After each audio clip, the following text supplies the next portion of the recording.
Hey, David Brewster here with another 3 for All, and this is 3 Glenn Tipton and K.K. Downing licks. And I didn't put a year with this because it's actually going to span, a few decades.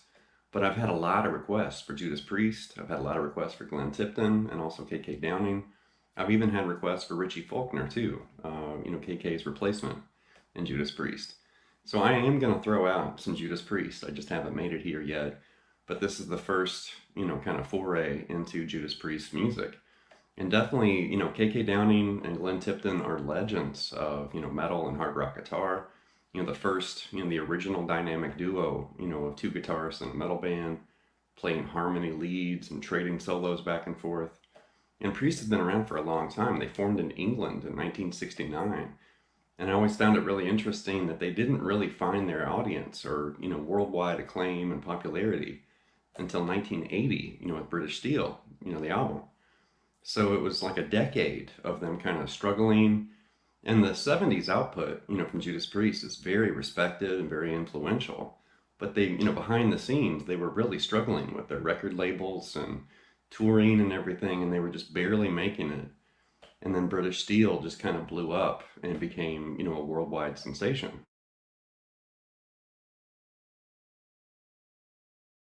I'll fully admit, I'm familiar with old school Priest, like the classic stuff, 70s, 80s, and then kind of dipping into the 90s.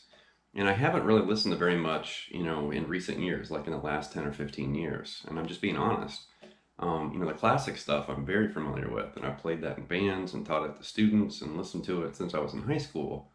But then the more recent Priest, I haven't really listened to that much. And I didn't really realize there was this kind of problem or a Priest problem, I guess, because, K.K. Downing retired and left the band. Richie Faulkner came in after that.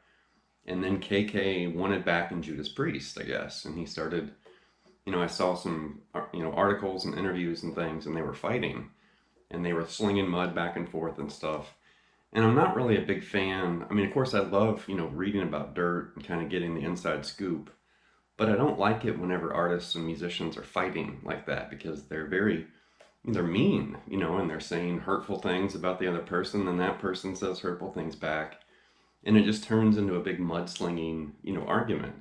Van Halen's done that. I mean, good golly, everybody. Black Crowes, Oasis, there's a whole bunch of groups that have had this, inner turmoil and arguing. And with Priest, I didn't really realize what was going on, between the members of Priest with K.K. Downing. So we're not going to talk about that. And we're really just going to kind of look at some, really interesting licks here from both guitarists. We're going to mainly stick with Glenn because I have had a lot of requests for Glenn Tipton. I've also had requests for K.K. Downing and Richie Faulkner too. So eventually I will hit more Priest on the channel. I just haven't made it here yet.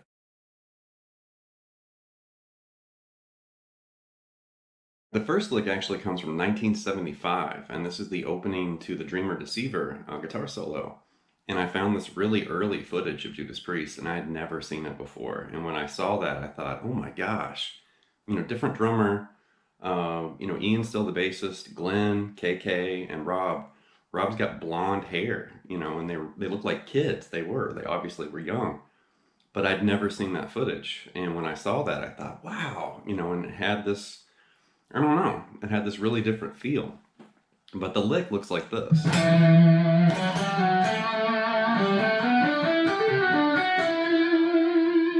One more time.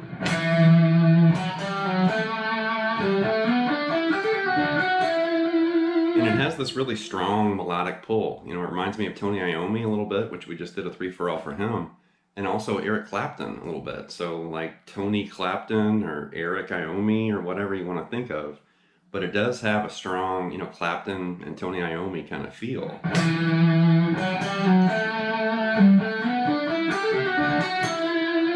And there you can see we're in E minor. And it's basically Aeolian's kind of what he's playing with. But, grabbing the root and then playing with the second and the third, that F sharp and G.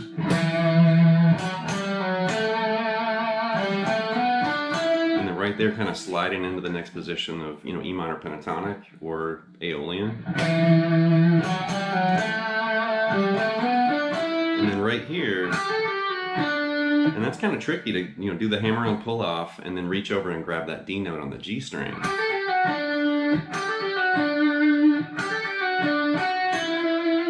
And as soon as you do that hammer on pull-off move, go right back to that F sharp and then end on E.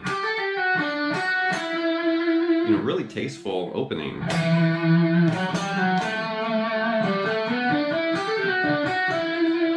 here's the clip from '75 with Glenn playing that.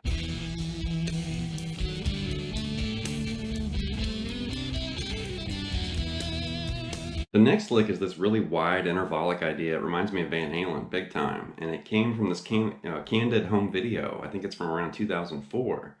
And it's just Glenn kind of hanging out. He's plugged in to look like a Blue Voodoo, you know, crate half stack. But he's playing a Les Paul, and then he brings out a couple of hammers, and he's playing like pre-solos and just, you know, hanging out, drinking beer or whatever. And I thought, this is cool. Just, you know, Glenn hanging out at home, or I don't know where he was exactly.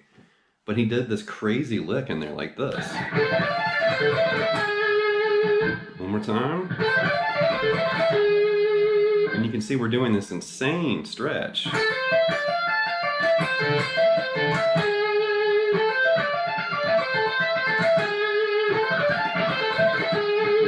And he's basically, you know, outlining a couple things here. So right there, that's basically A, C, and E. So that's an A minor arpeggio right there. And then on the high E string, that's a big, you know, stretch, but D, F, and A. And that's D minor right there. So there's A minor and D minor on those two strings. So he races up the B to the high E, and then comes down the B, goes back up and down the B, grab that E note, and then you're grabbing this, which that's basically G sharp. So this is implying A harmonic minor, technically.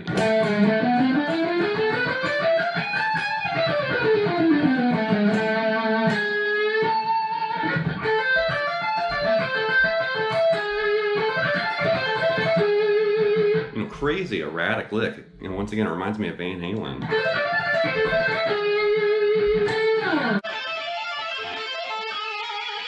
Here's another stretchy intervallic idea from Glenn, and this is technically from the intro solo to the song Heavy Metal from the Ram It Down album. And then the footage is from a bootleg from 1988, you know, on that tour.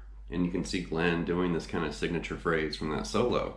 And once again, he's doing these crazy, you know, Eddie Van Halen approved, you know, wide intervallic stretches like this.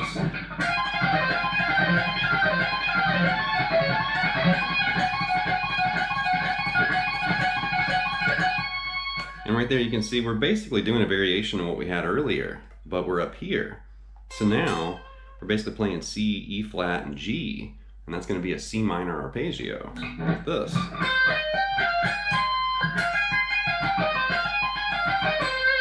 Right there you can see there's F, A flat, and that C note way up there too.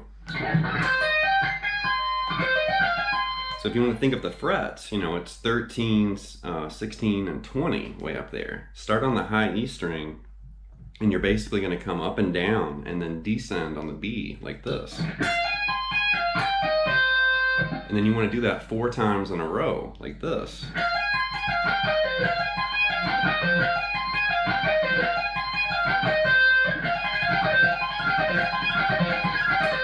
Now move everything you just did up a half step. Do that twice.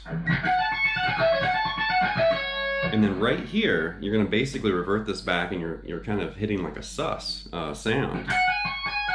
But you're also hitting the unison right here too.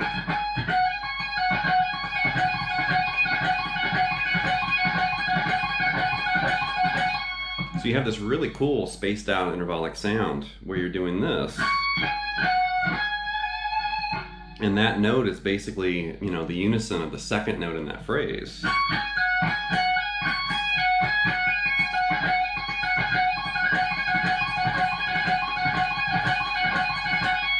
And it honestly reminds me of a lick from Joe Satriani's Mystical Potato Head Groove thing, where he was doing a unison lick like this. But, you know, this is obviously much wider intervallic stretch. But it kind of reminds me of that, where you're playing with that unison on the B string. It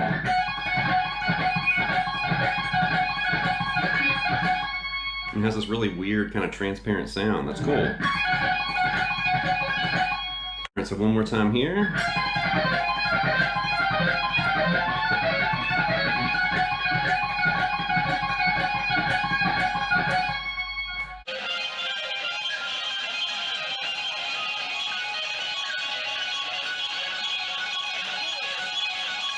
Here's a bonus lick, and this is from K.K. Downing. So I didn't want to just focus on Glenn the entire time, but I will be honest, I've watched a lot of Priest footage, in prep for this lesson. And I kept watching Glenn, and Glenn had all these kind of finesse and intervallic phrases. He was tapping and doing all these, really interesting things. And KK was too, but KK Downing is a wild man on guitar. I kept watching, this concert footage and bootlegs and all this different stuff. And Glenn's kind of reserved and phrasing and melodic and doing all this stuff. And then when it was KK's turn, he was literally dive bombing everything, harmonics and strings and just working, the tremolo on his flying V's. And I watched that, and then I started thinking, wow, how many times does he break strings, like in an average tour? And then I thought, how many times does he break his bridge on an average tour or tremolo? Because, he was just violently, just letting his guitar just have it. And it was so intense, and there was all this, just energy and intensity. And while I was watching it, I thought, wow, okay.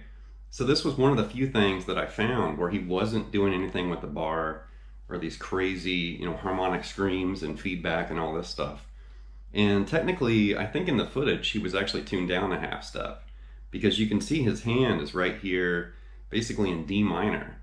But I didn't retune my guitar, so I'm going to move it back a fret, because it is, you can hear it's basically in D flat or C sharp, but he's playing right here, in D.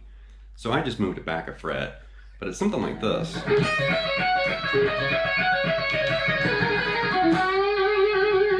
One more time.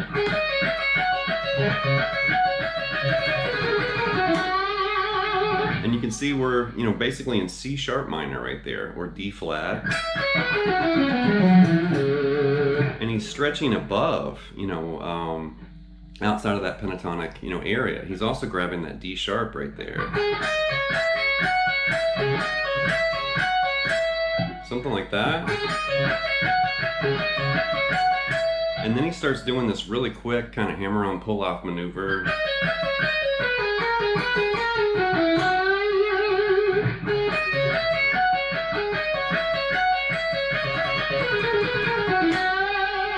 Something like that, if you play a little bit slower.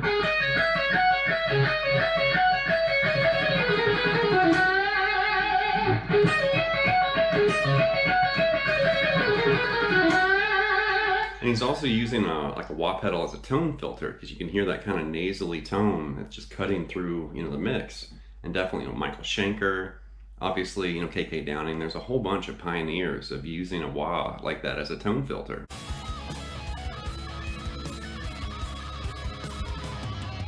All right, that's going to wrap this episode with 3 Glenn Tipton and KK Downing licks. And I do apologize for the delay, hitting some Priest.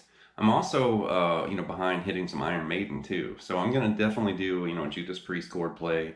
There's totally some Iron Maiden coming too. So just be patient. I'm sorry, I'm kind of making the rounds and kind of hitting things. And then it's not like I forgot Judas Priest or Iron Maiden or some of these groups.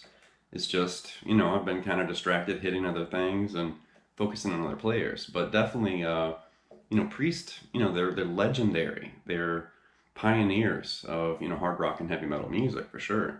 The image, the sound, the riffs, the licks, everything. And they're very, very important. And they've been around forever, since 1969. It's awesome.